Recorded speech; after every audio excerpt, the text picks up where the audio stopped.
Hello viewers and welcome to a bit of gameplay looking at Project Cars 2 running on the Xbox One. It's the first time I've seen Project Cars 2 running on the Xbox One. Of course I saw it in the Digital Foundry video recently and they talked a bit about the frame rate, but I thought have a go myself. Now I've got it to see what it's all about. In actual fact it runs a little bit better here than I suppose they stress test it in the Digital Foundry videos, and so I was just running here with 15 cars on track, which is normally thereabouts what I would run with. I don't normally run with 20-30 cars. I find it creates a bit of a traffic jam. Sometimes I prefer a slightly smaller field. Running here of course in a Lamborghini, AI just sorting themselves out there, but yeah, Laguna Seca, nice smooth course, and having been playing the Forza Motorsport 7 demo, coming to this, it runs surprisingly well. Actually nice and smooth, the cars are big and bold, nice and detailed, lots of colour, looks really nice, and as you can see here for yourself, not too bad. So working my way around here, the brakes do lock very easily, and on the Xbox triggers, I'd probably like to look at the settings in terms of the response of the throttle, or at least how the sound cuts in for the throttle response. Some cars it seems to almost be a little bit of a dead zone almost in terms of at least sound, if nothing else. But racing around the corkscrew, very nice, looks lovely, and obviously sounds great anyway. I mean, all the cars sound really nice. Working my way around there. I always love this corner here where you can throw the car in nice and early, it sweeps round. When you get that just right, you can really make a lot of time up and it feels great. Going into that final corner. So Laguna Seca looking great, playing great, really nice actually, surprising, running nice and smooth, 60 frames. I don't think I had any significant drops there that I can look at. And again here, racing here in the, who is this, the Formula Rookie cars, Brown Brands Hatch, and again the frame rate for the most part is really nice. I can't necessarily say there's any major areas that slowed down too much. I mean, this is the start of the race where normally you'd get a bit of slowdown, but not too bad.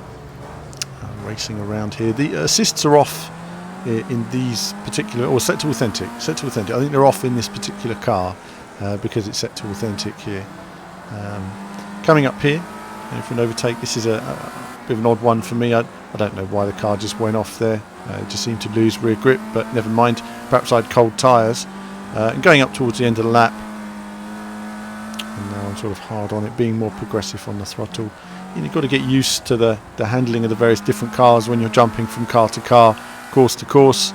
But as ever, again, running nicely. No significant drops. Always a fantastic look and feel they've got here to Brands Hatch. It's basically perfect. I mean, you can't ask for more. Great course. Always a classic. Always one of my favourite courses. Can race it all day.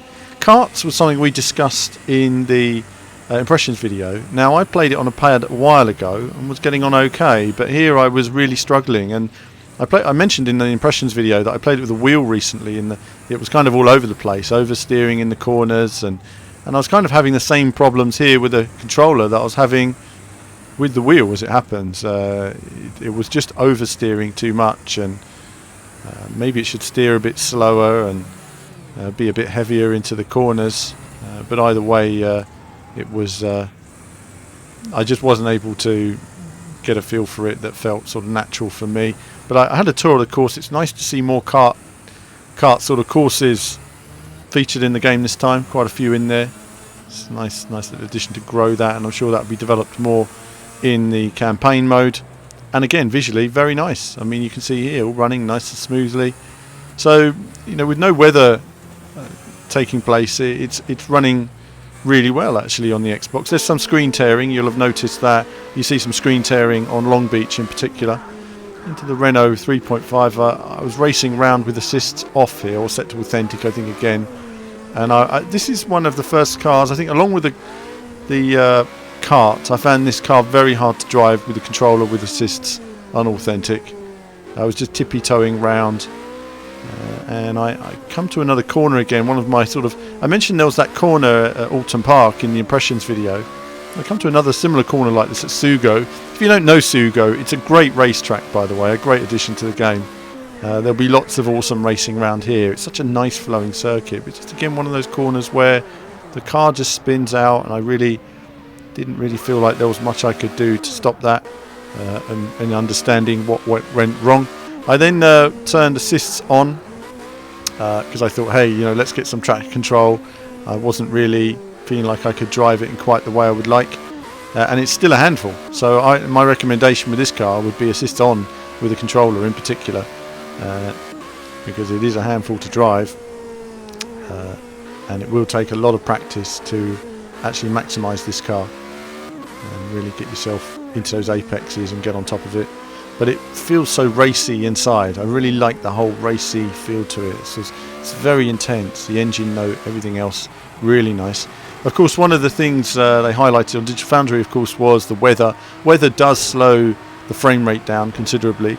As I say, in all fairness to them, the amount of the physics going on here is way beyond anything else on the format. So in terms of frame rate, I think it's fair to say that they've really gone for simulation over the graphics in that side. But graphically, of course, it's very nice, but we get a bit of the slowdown here at the start of the race. As the field spread out, it does improve. We're going up there to the hairpin, working our way around, and I'm just skipping between the various different viewpoints here, seeing what it's like, how it's running. I always like the helmet cam in terms of the effect. I've often liked that effect. I think it's nice the way it gives the environments a bit more depth. And it's that braking. And I quite like racing close to the AI here as well, because once they spread out, they race more sensibly, but also you get that nice look of detail on the cars and the car lods. Really nice up close. All the little reflections and the water spray. It's all very nicely handled.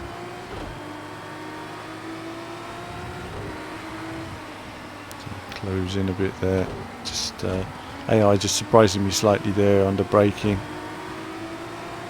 But, yeah, looking. I mean, as you can see, it's running better and better as it spreads out. So, on the whole, it's a good job so far. And as I say, in the dry, it's running very well indeed. I thought I'd run a sort of slightly more impractical race here. Running this Toyota on the Long Beach course at night in the rain. And this is probably going to be among sort of the most challenging, along with sort of Monaco, in terms of pushing the graphics engine, certainly, and very nice. I think what's impressive, there's a very impressive circuit at night. There's lots of little lighting effects, and you'll see them going across the car. It's quite tricky racing the AI on this first lap. They are you've got to be very patient on the first lap, even more patient than you expect.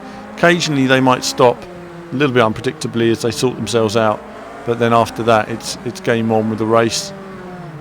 Of course, he just sort of stopped, and I just didn't have anywhere to go then. But that's something that they're working on and improving. So, and again, these, like I say, different cars, different courses, you have different results. But racing range, see the lighting affecting the car and the look. A really nice look to it throughout. Such a great addition as well. I've really enjoyed racing around this circuit. It's a great street circuit, lots of detail. Come up the inside there, but thinking better of it, braking too late, as you can see. In a way, you're more mindful of the rain during the day than the night sometimes, just because you can see it all a bit better.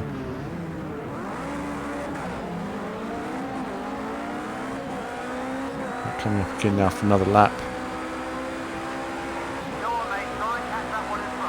So the field spread's a bit further out now, so just feels a bit better, plays a bit better, and then, like you say, you get through that. Some AI there having a little race with each other.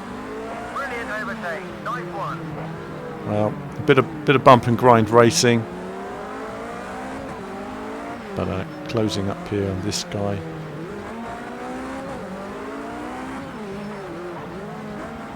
Now, of course, this car would use some form of traction control and assist anyway, but it won't save you. With a lot of these cars, when you're using a traction, I would always suggest try and have it on as much as possible, depending on the speed of the car. I mean, these very fast cars are, they're designed to have it on. As we go down this back straight, nice echo under the bridges there, always very nice. I like that detail. Not quite got my braking points right, of course, because it's just literally cruise round, show you guys the graphics and how it runs more than anything. And coming around the final corner there, I was trying a different line.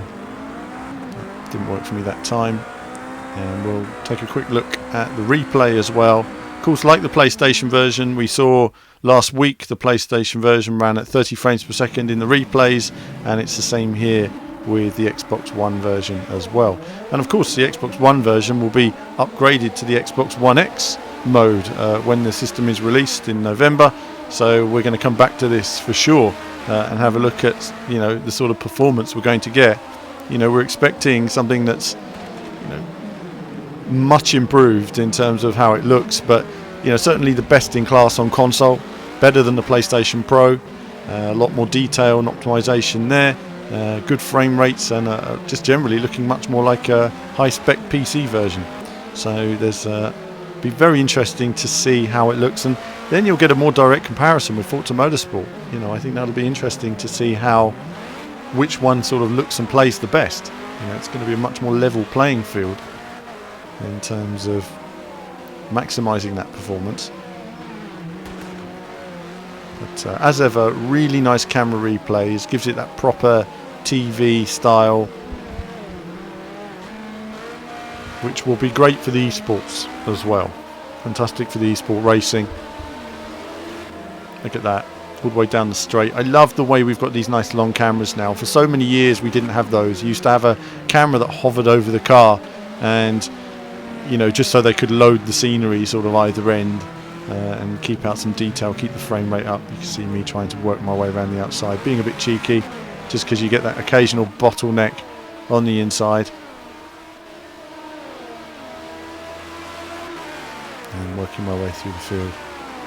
Again, nice views of the circuit. It just shows how much detail they've rendered in terms of the overall environment. You've got to render either side of the wall. Really nice to see.